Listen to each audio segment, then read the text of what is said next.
Capítulo 7. Auxilio para la batalla cotidiana. Así que también vosotros consideraos muertos al pecado, pero vivos para Dios en Cristo Jesús, Señor nuestro. Romanos 6:11. En el capítulo 5 vimos cómo Dios nos ha librado del reino y del dominio del pecado mediante la unión con Cristo en su muerte. Éramos esclavos del pecado y estando esclavizados cometíamos pecados. Desarrollamos hábitos pecaminosos sin importar cuán buenos éramos. Pero Cristo Jesús vino a este mundo pecador y ocupó nuestro lugar en el Calvario. Cristo murió al pecado y mediante nuestra unión con Él nosotros también morimos al pecado. En consecuencia, hemos sido liberados del reino del pecado, ya no somos esclavos suyos. Es nuestro deber tomar conciencia de este hecho y resistir el pecado a fin de que no reine en nuestro cuerpo mortal. En el capítulo 6 vimos cómo es que el pecado sigue viviendo dentro de nosotros haciendo una guerra de guerrillas basada en los malos deseos y engañando a la mente. Bien puede parecernos que la medida de esperanza de lograr la santidad que se nos ofrecía en el capítulo 5 nos ha sido retirada de forma efectiva en el capítulo 6. ¿Qué ganamos?, puede preguntarse el lector, con que se nos diga que la batalla contra el pecado fue ganada por Cristo en su muerte en la cruz, si todavía somos hostigados y con frecuencia vencidos por el pecado que anida en nuestro corazón. Para conocer la santidad práctica y cotidiana, tenemos que aceptar el hecho de que Dios, en su infinita sabiduría, ha considerado conveniente que tengamos que sostener esta lucha diaria con el pecado que mora en nosotros. Pero Dios no nos abandona, de modo que no tenemos que librar la batalla solos. Así como nos libró del dominio total del pecado en nuestra vida, así también ha provisto en forma amplia lo necesario para que podamos triunfar en nuestras batallas diarias con el pecado. Esto nos lleva al segundo punto en Romanos 6:11, que hemos de tomar en cuenta y no perder de vista. No solamente estamos muertos al pecado, como vimos en el capítulo 5, al mismo tiempo estamos vivos para Dios. No solamente hemos sido librados del dominio de las tinieblas, al mismo tiempo somos introducidos en el reino de Cristo. Pablo dijo que hemos sido hechos esclavos de la justicia, Romanos 6:18. Dios no nos deja suspendidos en un estado de neutralidad. Nos libra del dominio del pecado y nos coloca bajo el dominio de su Hijo. ¿Qué es la importancia de estar vivos para con Dios? ¿En qué forma nos ayuda este hecho en la búsqueda de la santidad? Por una parte, significa que estamos unidos con Cristo en todo su poder. Es verdad que no podemos vivir una vida santa mediante nuestros propios esfuerzos. El cristiano no comparte la idea de hágalo usted mismo. Notemos la actividad del apóstol Pablo en Filipenses 4 del 11 al 13. Está hablando de que ha aprendido a estar contento en cualquiera que sea la circunstancia, ya sea que tenga abundancia o escasez, que esté saciado o que tenga hambre. Nos dice que puede reaccionar de esta forma en Cristo, que lo fortalece. ¿En qué forma aplica esto a la santidad? Nuestra reacción hacia las circunstancias constituye parte de nuestro andar en santidad. La santidad no consiste en una serie de cosas que se pueden hacer y de cosas que no se deben hacer, sino la conformación con el carácter de Dios y la obediencia a su voluntad. Aceptar con contentamiento todas las circunstancias que Dios permite en nuestra vida forma parte importante del camino de la santidad. Notemos que Pablo dijo que podía reaccionar con contentamiento porque Cristo le daba la fortaleza necesaria para poder hacerlo. Vemos esto otra vez cuando Pablo oró pidiendo que los colosenses fuesen fortalecidos con todo poder conforme a la potencia de su gloria para toda paciencia y longanimidad, Colosenses 1:11. ¿De dónde vienen la paciencia y la longanimidad? Vienen a nosotros en la medida en que somos fortalecidos por el poder de Dios. Consideremos nuevamente otra oración que Pablo escribió en su carta a los Efesios. Dijo que oraba por ellos para que os dé, conforme a las riquezas de su gloria, el ser fortalecidos con poder en el hombre interior por su espíritu. Efesios 3:16. Terminó la oración reconociendo que Dios es poderoso para hacer todas las cosas mucho más abundantemente de lo que pedimos o entendemos, según el poder que actúa en nosotros. Efesios 3:20. Este es el primer hecho implícito que deberíamos captar con relación al concepto de estar vivos para Dios. estamos unidos a aquel que obra en nosotros con el fin de fortalecernos con su gran poder. Todos hemos conocido la terrible sensación de desesperanza ocasionada por el poder del pecado. Hemos resuelto infinidad de veces no ceder otra vez a ninguna tentación en particular, y sin embargo lo hacemos. Luego viene Satanás y nos dice: te conviene desistir, jamás podrás vencer ese pecado. Es cierto que nosotros solos no podemos, pero estamos vivos para Dios y unidos a aquel que nos puede fortalecer. Aceptando este hecho, considerándolo real y verdadero, experimentaremos la fortaleza que necesitamos para luchar contra esa tentación. Solo en la medida en que vemos estos hechos paralelos, que estamos muertos al pecado y a su dominio sobre nosotros, y que estamos vivos para Dios, unidos a aquel que nos fortalece, podemos evitar que el pecado reine en nuestro cuerpo mortal. Dice el Dr. Martin Lloyd-Jones: el comprender esto nos libra de esa vieja sensación de desesperanza que todos hemos conocido y palpado como consecuencia del terrible poder del pecado. ¿Cómo es que funciona? Funciona de la siguiente manera. Pierdo la sensación de desesperanza porque puedo decirme a mí mismo que no solo ya no estoy bajo el dominio del pecado, sino que estoy bajo el dominio de otro poder que nada ni nadie puede frustrar. Por más débil que pueda ser yo, es el poder de Dios obrando en mí. Esta no es una doctrina teórica, algo que se tenga que ubicar en los anaqueles de la biblioteca de la mente para ser admirado y que no tiene ningún valor práctico en la lucha por la santidad. El contar con el hecho de que estamos muertos al pecado y vivos para Dios es algo que debemos hacer continua y activamente. Para hacerlo, tenemos que formar el hábito de tener continuamente presente el hecho de que estamos muertos al pecado y vivos para Dios. Hablando prácticamente, esto lo hacemos cuando por la fe en la palabra de Dios rechazamos las insinuaciones y las tentaciones del pecado. Nos apoyamos en el hecho de que estamos vivos para Dios cuando por fe acudimos a Cristo en busca del poder necesario para resistir. La fe, sin embargo, debe estar basada siempre en los hechos, y Romanos 6:11 constituye un hecho para nosotros.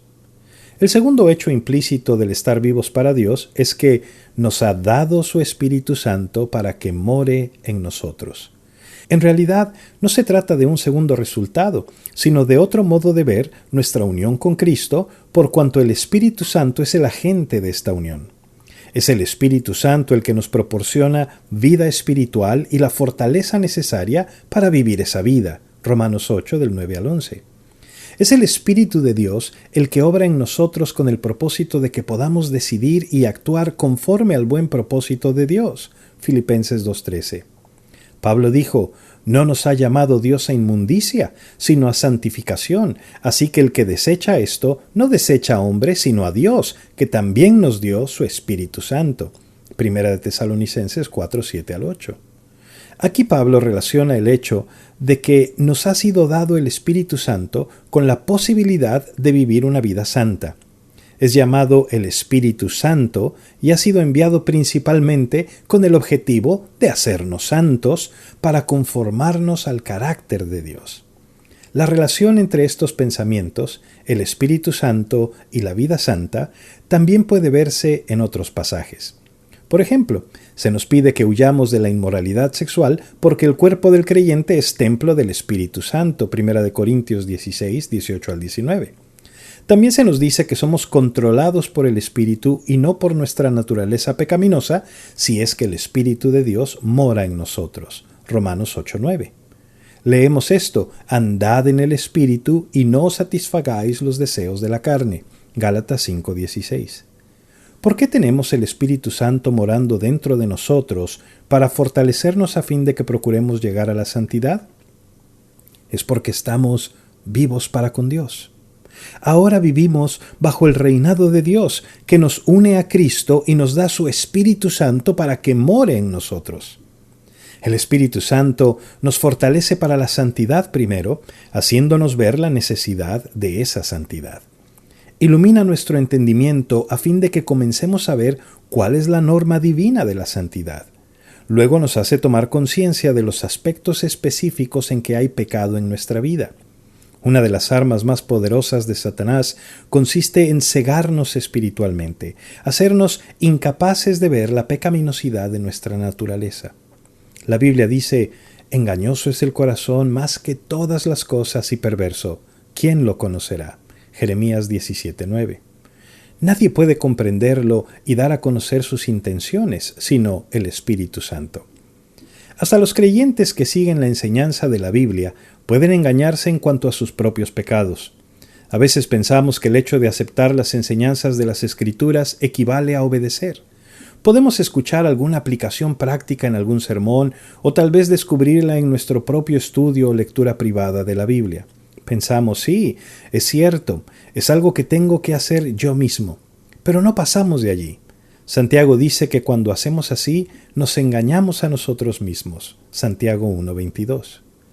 Al ir creciendo en la vida cristiana, aumenta el peligro del orgullo espiritual. Sabemos cuáles son las doctrinas, los métodos adecuados a seguir y lo que hay que hacer y lo que no hay que hacer. Pero puede ocurrir que no veamos la pobreza de nuestro propio carácter espiritual. Es probable que no veamos el espíritu crítico e implacable que nos domina, la costumbre de murmurar y la tendencia a juzgar a otros. No podemos volver como los de la Odisea, de los que el Señor tuvo que decir: tú dices yo soy rico y me he enriquecido y de ninguna cosa tengo necesidad, y no sabes que tú eres un desventurado, miserable, pobre, ciego y desnudo. Apocalipsis 3:17. David se encontraba en ese estado cuando adulteró con Betsabé y luego hizo matar a su esposo para encubrir su primer pecado, 2 Samuel 12, del 1 al 3. ¿Se arrepintió David y se humilló como consecuencia de estos actos despreciables y viles? En absoluto. Estaba dispuesto a juzgar a otro hombre por un crimen mucho menor y condenarlo a muerte. Versículo 5. ¿Cómo pudo obrar de este modo? Obró así porque estaba ciego espiritualmente, y no fue sino hasta cuando Natán, el profeta, le dijo a David: «¿Tú eres aquel hombre?», que entonces pudo darse cuenta de la terrible atrocidad de su crimen. Es función del Espíritu Santo hacernos ver que somos unos menesterosos a causa de nuestro pecado. Él viene a nosotros y nos dice: «Tú eres aquel hombre». Aun cuando estas palabras pueden salir de los labios de un hombre en Cristo que nos ama y se preocupa por nosotros, es el Espíritu Santo que hace que podamos aceptarlas y decir como dijo David: «Pequé contra Jehová». El Espíritu Santo abre los rincones escondidos de nuestro corazón y nos permite ver las necedades escondidas en los mismos. Es aquí donde el Espíritu empieza su ministerio para hacernos santos. El resultado natural de poder ver el nivel moral de Dios y nuestra propia pecaminosidad es el despertar dentro de nosotros de un deseo de ser santos. Esto también constituye parte del ministerio del Espíritu Santo al ir obrando en nosotros con el propósito de hacernos santos. Nos sentimos tristes por nuestros pecados y se trata de que la tristeza, según Dios, nos lleve al arrepentimiento, 2 Corintios 7:10. Decimos con David: «Lávame más y más de mi maldad y límpiame de mi pecado. Purifícame con hisopo y seré limpio. Lávame y seré más blanco que la nieve». Salmos 51, 2 y 7. Pablo dijo: «Porque Dios es el que en vosotros produce así el querer como el hacer, por su buena voluntad». Filipenses 2:13. Antes de poder hacer, tenemos que querer hacerlo. Dicha voluntad significa desear y resolver hacerlo. Cuando el Espíritu Santo nos hace ver nuestra pecaminosidad, no lo hace con el propósito de llevarnos a la desesperación, sino para conducirnos hacia la santidad. Lo hace creando en nosotros odio hacia nuestro pecado y un deseo de ser santos, de alcanzar la santidad. Solamente el que tiene un gran deseo de ser santo perseverará siempre en la tarea penosamente lenta y difícil de buscar la santidad. Son demasiados los fracasos.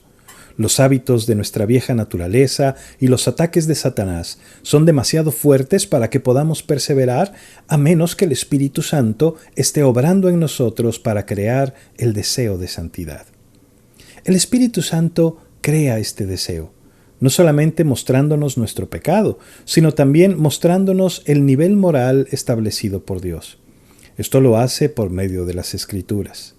Al ir leyendo y estudiando las Escrituras o al oír la exposición de las mismas, nos cautiva la belleza moral del nivel de santidad de Dios.